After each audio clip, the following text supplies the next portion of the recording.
Hello అందరికీ welcome back to online వంటిల్లు. ఇవాల్టి వీడియోలో మీకు మటన్ పాయ ఎలా తయారు చేసుకోవాలో చూపించబోతున్నానండి. నేను ఎప్పుడు మటన్ పాయ చేసినా మా ఫ్యామిలీ అండ్ ఫ్రెండ్స్ అయితే చాలా మెచ్చుకుంటారు. అందుకే ఈ రెసిపీ మీకు షేర్ చేస్తున్నానండి. మటన్ పాయ పర్ఫెక్ట్గా ఎలా చేసుకోవాలో చూపిస్తానండి. చూడండి మటన్ పాయ ఎంత చక్కగా ఉడికిందో, గ్రేవీ కూడా చాలా థిక్గా వచ్చిందండి. చూస్తుంటేనే నోట్లో నీళ్ళురుతున్నాయి కదా. వేడి వేడి అన్నంలో ఈ మటన్ పాయ వేసుకొని తింటే చెప్పక్కర్లేదండి, అంత బాగుంటుంది. మరి ఈ సింపుల్ అండ్ టేస్టీ మటన్ పాయాని ఎలా తయారు చేసుకోవాలో వీడియోలోకి వెళ్ళి చూసేద్దాం. చూడండి, ముందైతే నేను ఇక్కడ 4 పాయల్ని తీసుకున్నానండి. 4 పాయల్ని కట్ చేస్తే 8 ముక్కలు వచ్చాయండి. చూడండి, ఇక్కడ ఈ పాయల్ని చాలా నీట్గా వాష్ చేసుకోవాలండి. ఒక 3 టైమ్స్ పాటు సాల్ట్ వాటర్లో వేసుకొని బాగా నీట్గా వాష్ చేసుకోవాలి. పైన బ్లాక్ పార్ట్ అంతా వెళ్ళిపోవాలండి, లేకపోతే మనకు పాయ అనేది స్మెల్ వచ్చేస్తుందండి. ఇప్పుడు ఒక ప్రెషర్ కుక్కర్ తీసుకోండి. అందులోకి మనం వాష్ చేసుకున్న పాయల్ని యాడ్ చేసుకోండి. ఇప్పుడు అందులోకి ఒక 1/2 టీ స్పూన్ పసుపు వేసుకోండి. అలాగే ఒక 1.5 టీ స్పూన్ కారం వేసుకోండి. కారం ఇప్పుడే ఎక్కువ వేసేసుకోకండి, కొంచెమే వేసుకోండి. అలాగే ఒక 1 టీ స్పూన్ రాక్ సాల్ట్ వేసుకోండి. రాక్ సాల్ట్ వేయడం వల్ల టేస్ట్ చాలా బాగుంటుందండి. అలాగే ఒక 1/2 టీ స్పూన్ ఫ్రెష్గా చేసిన అల్లం వెల్లుల్లి పేస్ట్ వేసుకోండి. వేసుకొని ముక్కలు మునిగేంత వాటర్ పోసుకోండి. వాటర్ అనేటివి ఎక్కువగా వేసుకోకూడదు.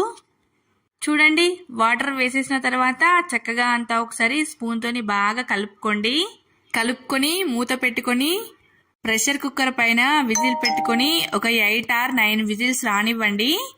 పాయ అనేది చాలా లేట్గా ఉడుకుతుందండి. ఒకవేళ మీకు సరిగా ఉడకనట్లయితే ఇంకొక 5-6 విజిల్స్ పెట్టుకోండి. చూడండి, ఇక్కడ నాకు మటన్ పాయ అయితే చక్కగా ఉడికిపోయిందండి. మనకు పాయ అనేది ఎంత చక్కగా ఉడికితే టేస్ట్ అనేది అంత బాగుంటుందండి. పాయ మెత్తగా ఉడికితేనే అందులో బోన్స్ నుంచి, స్కిన్ నుంచి జ్యూస్ రిలీజ్ అవుతుందండి. దానితోనే మనకు పాయ అనేది టేస్ట్ వస్తుంది. లేకపోతే మనం ఎంత మంచిగా పాయ చేసినా ఆ టేస్ట్ అనేది రాదండి. చూడండి, మటన్ పాయ పక్కన పెట్టేసుకొని స్టవ్ పైన ఒక వెడల్పాటి కడాయి పెట్టుకొని అందులోకి ఒక 2 నుంచి 3 టేబుల్ స్పూన్ల ఆయిల్ వేసుకోండి. ఆయిల్ హీట్ అయిన తర్వాత అందులోకి ఒక 2 ఇలాచి, ఒక 2 చెక్కలు, కొద్దిగా లవంగాలు, కొంచెం సాజీరా వేసుకోండి. అలాగే ఒక 2 బగారా ఆకులు వేసుకొని కొద్దిగా జీలకర్ర వేసుకొని చక్కగా అంతా ఒకసారి ఫ్రై చేసిన తర్వాత అందులోకి ఒక 5-6 సన్నగా తరిగిన పచ్చిమిర్చి, అలాగే ఒక 2 మీడియం సైజ్ ఉల్లిపాయల్ని ఇలా చిన్నగా కట్ చేసుకొని వేసుకోండి. ఉల్లిపాయ అనేది చిన్నగా కట్ చేసుకొని వేసుకోవాలండి, అలా అయితేనే మంచిగా ఫ్రై అవుతుంది. చూడండి, ఒకసారి అంతా చక్కగా కలిపేసిన తర్వాత అందులోకి ఒక 1/2 టీ స్పూన్ సాల్ట్ వేసుకోండి. మనకు సాల్ట్ వేయడం వల్ల ఉల్లిపాయ అనేది త్వరగా మగ్గుతుందండి. సాల్ట్ వేసిన తర్వాత చక్కగా అంతా ఒకసారి కలిపేసుకొని చూడండి, ఆనియన్స్ అనేటివి ఇలా బ్రౌన్ కలర్లోకి మారేదాకా బాగా ఫ్రై చేసుకోండి. ఆనియన్స్ అనేటివి బ్రౌన్ కలర్లోకి ఫ్రై చేస్తేనే మనకు పాయ గ్రేవీ మంచిగా వస్తుందండి.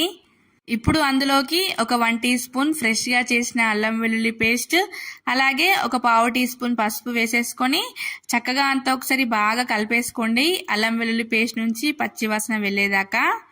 చూడండి, ఇలా కలిపేసుకున్న తర్వాత ఇప్పుడు అందులోకి ఒక మీడియం సైజ్ టమాటోని ఇలా చిన్నగా కట్ చేసుకొని వేసుకోండి. టమాటో అయితే కంపల్సరీ వేసుకోవాలండి, చాలా టేస్ట్ వస్తుంది పాయాకి. మీరు కావాలనుకుంటే టమాటోని ప్యూరీ కూడా చేసుకొని వేసుకోవచ్చు. టమాటోస్ వేసిన తర్వాత ఒకసారి అంతా బాగా కలిపేసుకొని టమాటోస్ అనేటివి సాఫ్ట్గా అయ్యేదాకా కుక్ చేసుకోండి. కుక్ చేసుకున్న తర్వాత ఇప్పుడు మనం ఉడికించుకున్న పాయ ముక్కలన్నింటినీ అందులోకి యాడ్ చేసుకోండి. వాటర్ అనేటివి ఇప్పుడే వేసేసుకోవద్దండి, ఓన్లీ పాయాలనే యాడ్ చేసుకోవాలి. చూడండి, పాయ వేసేసిన తర్వాత బాగా అంతా ఒకసారి కలిపేసుకోండి. మంచిగా ఆ మసాలా ఫ్లేవర్ అంతా పాయ ముక్కలకి బాగా పట్టాలి. మంచిగా కలుపుకున్న తర్వాత ఇప్పుడు మూత పెట్టుకొని ఒక 2 మినిట్స్ పాటు మీడియం ఫ్లేమ్లో కుక్ చేసుకోండి. చూడండి, ఇక్కడ ఆయిల్ అనేది కొంచెం సపరేట్ అయిందండి. చూడండి, ఇలా ఆయిల్ సపరేట్ అవుతున్నప్పుడు ఇప్పుడు అందులోకి రుచికి సరిపడినంత కారం యాడ్ చేసుకోండి. ఒక 2 టీ స్పూన్ల కారం అయితే యాడ్ చేశానండి. మనం స్టార్టింగ్లో ఒక 1 టీ స్పూన్ వేసాం కదా. అలాగే అందులోకి ఒక టీ స్పూన్ ధనియా పౌడర్ వేసుకోండి. ఒక 1/2 టీ స్పూన్ గరం మసాలా వేసుకోండి. అలాగే 1 టీ స్పూన్ మీట్ మసాలా వేసుకోండి. మీట్ మసాలా వేయడం వల్ల పాయ కర్రీ చాలా బాగుంటుందండి. వేసేసుకొని చక్కగా అంతా ఒకసారి బాగా కలుపుకోండి. ఈ మసాలాలన్నీ పాయ ముక్కలకి బాగా పట్టేలాగా ఒక 1 మినిట్ పాటు లో ఫ్లేమ్లో పెట్టుకొని కలుపుకోండి, లేకపోతే కారం మాడిపోతుందండి. అన్నట్లు మన వీడియోని ఎవరైనా కొత్తగా చూస్తున్నట్లయితే ఛానల్ని సబ్స్క్రైబ్ చేసుకొని వీడియోని లైక్ చేయండి. ఇప్పుడు అందులోకి మనం ఇందాక పాయల్ని ఉడికించుకున్న వాటర్ ఉన్నాయి కదండి, వీటిని యాడ్ చేసుకోండి. యాడ్ చేసుకొని చక్కగా అంతా ఒకసారి బాగా కలుపుకోవాలండి. ఫస్ట్ ఓన్లీ మనం మటన్ పాయ ఉడికించిన వాటర్ వేసుకోవాలండి. ఒక 1 మినిట్ పాటు ఉడికిన తర్వాతనే మనం గ్రేవీకి సరిపడా వాటర్ యాడ్ చేసుకోవాలి. చూడండి, మీరు ఎంతైతే గ్రేవీ కావాలనుకుంటారో అన్ని వాటర్ యాడ్ చేసుకోండి. వాటర్ వేసేసిన తర్వాత మూత పెట్టుకొని ఒక 10 నుంచి 12 నిమిషాలు మీడియం ఫ్లేమ్లో కుక్ చేసుకోండి. మనకు ఈ గ్రేవీ నుంచి ఆయిల్ అనేది సపరేట్ కావాలండి, అలా కుక్ చేసుకోవాలి. అలా అయితేనే మనకు టేస్ట్ అనేది చాలా బాగుంటుంది. గ్రేవీ అనేది మరీ పలాచగా కాకుండా మరీ తిక్కుగా కాకుండా మీడియం రకంగా ఉండాలండి. చూడండి, ఇక్కడ నాకైతే ఈ గ్రేవీ సరిపోతుంది. ఇప్పుడు అందులోకి ఒక గుప్పెడు కొత్తిమీర వేసేసుకొని ఒకసారి అంతా కలిపేసుకోండి. ఆ కొత్తిమీర ఫ్లేవర్ అంతా పాయకి బాగా పడుతుందండి. కొత్తిమీరని మాత్రం అస్సలు స్కిప్ చేయకండి. అంతేనండి, మటన్ పాయ రెడీ అయిపోయింది. మనం స్టార్టింగ్లో సాల్ట్ వేసాం కదా, సరిపోకపోయినట్లయితే సాల్ట్ వేసుకోండి. మనం వేసేటివి అన్నీ పర్ఫెక్ట్గా వేసినా మనం చేసే విధానాన్ని బట్టే టేస్ట్ అనేది వస్తుందండి. మటన్ పాయ అనేది హెల్త్కి కూడా చాలా మంచిదండి. తప్పకుండా ఒకసారి మీరు ట్రై చేసి కామెంట్స్లో చెప్పండి. మరి ఈ simple and tasty mutton paya curry మీకు నచ్చినట్లయితే వీడియోని లైక్ చేసి షేర్ చేసి ఆన్లైన్ వంటలు ఛానల్ని సబ్స్క్రైబ్ చేసుకుని పక్కన ఉన్న బెల్ ఐకాన్ని క్లిక్ చేయండి. Thank you for watching. Keep watching. Bye.